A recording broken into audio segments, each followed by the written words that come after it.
Ever wondered if all animals possess the natural ability to swim? Well, buckle up, because we're about to dive headfirst into this common misconception and uncover some unexpected truths about the animal kingdom. When we think about animals and water, we often picture a dog fetching a stick from a lake or a cat precariously dipping its paw into a fishbowl.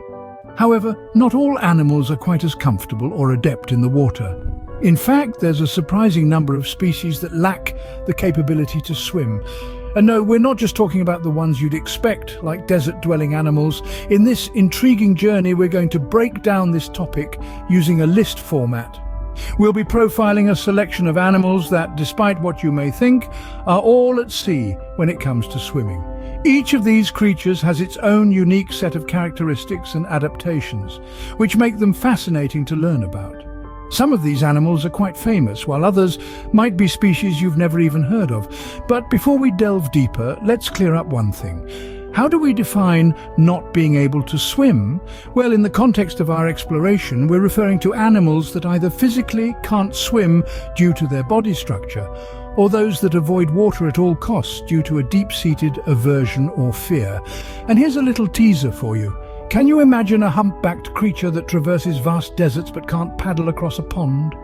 Or a species of primates that rule the treetops but flounder in the water? Or a long-necked animal that towers over all others but can't tread water? Well, you're about to meet them all and more. So, are you ready for this wild and wet ride? It's time to leave our assumptions at the shore and wade into the depths of the animal kingdom. Now let's plunge into our list and explore some of these fascinating creatures. First on our list, the desert dwellers, camels. Now, these magnificent creatures are tailor-made for survival in the harshest of conditions. They can go for weeks without water, withstand extreme temperatures, and travel long distances with heavy loads. But there's one thing they can't do: swim. You see, camels are heavyweights, tipping the scales at up to 1,500 pounds. That's a lot of buoyancy to overcome. Plus, their legs, perfectly designed for navigating the shifting sands of the desert, are not so great in the water.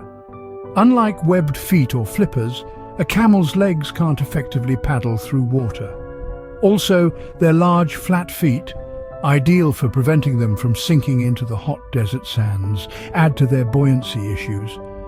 It's like they're wearing floaties on their feet. Great for staying afloat, not so much for swimming. So, the next time you see a camel, remember, they're not cut out for a dip in the pool. Next up, our closest relatives, the apes. Now, if you think about our family tree, you'd probably imagine that our primate cousins, with all their intelligence and dexterity, could easily take a leisurely dip in the pool. However, you'd be surprised to know that for most apes, swimming isn't exactly a walk in the park. But why is that? Well, it all boils down to their body structure. Unlike us, apes have a dense body structure with a high muscle-to-fat ratio. This means that they tend to sink rather than float when they enter the water. Additionally, their limbs are designed for climbing and grasping, not for the kind of locomotion needed for swimming. So while they might be great at swinging from branch to branch, they're not so good when it comes to doing the breaststroke. It's not all a lost cause, though. Some apes, like orangutans, can actually be taught to swim. Yes, you heard it right. These intelligent creatures can learn to paddle around, albeit in a rather awkward doggy paddle sort of way. However, it's important to note that this isn't a natural skill for them.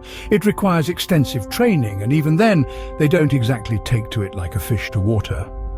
This might seem a bit strange, considering that we humans, who share so much DNA with apes, often enjoy swimming.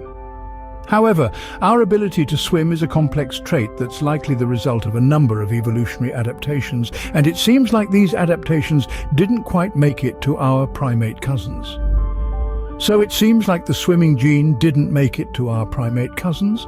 It's a reminder of how diverse and fascinating the animal kingdom is, even within our own closely related family tree. Every species has its own unique strengths and weaknesses, shaped by millions of years of evolution. And in the case of apes, it seems like their strength lies on land, not in the water. Moving on to the tallest animals in the world, the giraffes. Delving into the wild savannas of Africa, we now set our sights on the graceful, long-necked giants known as giraffes. These towering creatures, with their spotted coats and impossibly long necks, are an iconic symbol of the African wilderness. But here's an interesting fact. Despite living in a continent dotted with rivers and lakes, giraffes are not keen swimmers. Can you imagine a giraffe in a swimming pool, with those long legs and even longer neck? It's a comical image, isn't it? But there's a reason why we don't see giraffes taking a dip. Their unique body structure, while perfect for reaching the tallest treetops, is not built for swimming.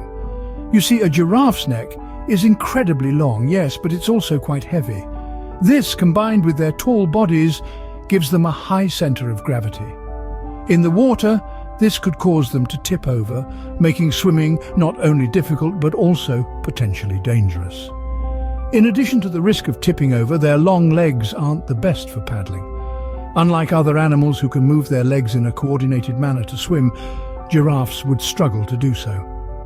Their legs, while great for striding across the plains, are not designed for the rhythmic motion needed in swimming. However, they are not entirely water-shy. Giraffes have been observed wading through water with their heads held high above the surface. They can cross rivers and lakes if the water isn't too deep. But actual swimming, that's a different story. The instances where giraffes have been seen swimming are extremely rare and usually involve young calves or smaller species of giraffes. So, while they might enjoy a good drink from a watering hole, when it comes to swimming, giraffes would much rather stay on dry land. They are a testament to the fact that not all animals are designed for every environment, and that's okay. Each creature has its own unique adaptations that allow it to thrive where it belongs. So, despite their long necks, giraffes prefer to stay dry. Finally, let's hop over to Australia, the kangaroos. These iconic marsupials are known for their impressive jumping abilities, bounding across the vast outback with ease and grace. However, when it comes to water, these agile leapers are decidedly less adept. Kangaroos are not natural swimmers. In fact, their unique physiology, which serves them so well on land, becomes a hindrance in the water. The main reason for this is that kangaroos' hind legs cannot move independently of each other. On land, this synchronized movement propels them forward in giant leaps. But in water, where creatures must alternate their leg movements to swim effectively, this becomes a significant disadvantage. Yet nature has its own way of balancing things out. Despite their inability to swim in the traditional sense, kangaroos are not entirely helpless in the water. They've developed a unique adaptation to help them stay afloat. The kangaroo's powerful tail, normally used for balance and support during their leaps, doubles up as a lifebuoy of sorts. If a kangaroo finds itself in water, it can use its tail to keep its body afloat. But don't mistake this floating for swimming.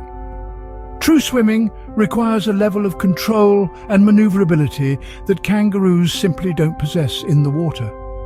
Even though they can paddle their front legs somewhat, their hind legs remain stubbornly locked together, making any forward movement difficult and cumbersome. So, while they may be able to survive a surprise encounter with a body of water by floating, kangaroos will always prefer to stay on dry land. Their impressive leaps, which can cover distances of up to 25 feet in a single bound, are far more suited to the vast, dry expanses of the Australian outback than the unpredictable waters of a river or lake. In the end, it's a fascinating reminder of how nature shapes and tailors each creature to its environment. And as we've seen, even the most athletic and agile of creatures have their limitations. So, the kangaroo's hop doesn't translate into a swim. So there you have it. We've ventured through the animal kingdom, meeting some of the most remarkable creatures who, despite their many talents, don't exactly take to water like fish. The camels, those desert wanderers with their humped backs and sturdy legs, are built for endurance on land, not for paddling in ponds. Then we have the apes, our closest relatives, who despite their intelligence and agility, find swimming a daunting task. We also met the long-necked giraffes whose top-heavy build and leggy structure make buoyancy a real challenge. And finally, the hopping kangaroos, whose powerful hind legs are perfect for leaping across the outback, but not so great for taking a swim. These fascinating creatures remind us that not all animals are cut out for the water. Whether it's a matter of body design, habitat preference, or simple evolutionary biology, swimming isn't a universal skill in the animal kingdom. Remember, while the animal kingdom is full of surprises, not all of them are meant to take a dip in the water. We hope you enjoyed our journey through the animal kingdom. We've met some incredible creatures and learned some fascinating facts about their lives and abilities. If this journey piqued your curiosity and left you wanting more, we've got good news for you. Our channel is a treasure trove of captivating insights into the world of animals. So if you liked this video, don't forget to hit the like button. It's a small gesture, but it means the world to us. And if you haven't done so already, subscribe to our channel. With each subscription, our community grows, and with it, our ability to bring you more amazing content. And don't forget to turn on notifications. That way, you'll never miss an update from us. We've got plenty more fascinating journeys lined up for you. Thanks for watching, and we'll see you in the next video.